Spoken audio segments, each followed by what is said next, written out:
This was the moment everyone at China's space agency had been crossing their fingers for: the successful landing of a spacecraft on Mars.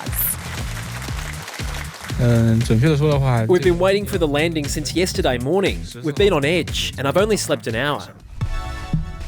While space exploration is usually a big deal for us Earthlings, this feat was an extra big deal because China is only the third country in the whole world to land a spacecraft on the red planet.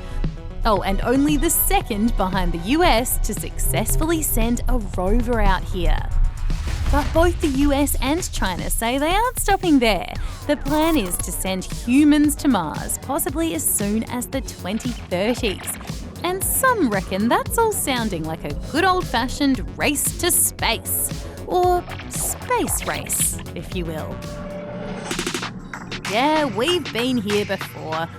Well, not here, but here. In the 1950s, the two most powerful countries in the world were the US and the Soviet Union, which was a group of states including Russia.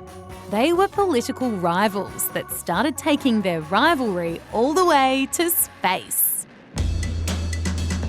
At first, the Soviet Union took the lead, launching the first satellite into space and then the first human. But then the US set an even bigger goal. We choose to go to the moon in this decade. And in 1969, well, you know who won this race. It's one small step for man, one giant leap for mankind. Today, these are considered the biggest government space agencies in the world. There's NASA, the European Space Agency, and Russia, India, China, and Japan space agencies. But there's another up-and-coming competitor: private companies. SpaceX and Virgin Galactic and many others have been working on their own space programs, from ferrying people into Earth's orbit on private shiny ships to being the first to launch rockets and land them safely down again. After a couple of goes. There we go. We are down, the Starship has landed. And many are working on missions to Mars. Space and getting there is an expensive business, but it can also be big business. And for countries, it can mean more jobs, more money, and if history has taught us anything, more prestige.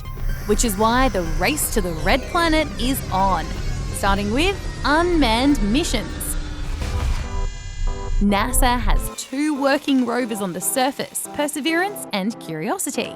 And now they've been joined by this little guy, Zhurong.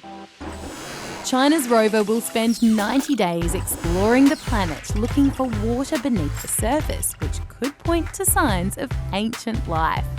And every discovery is another small step forward, not just in the new space race, but hey, for all of humankind.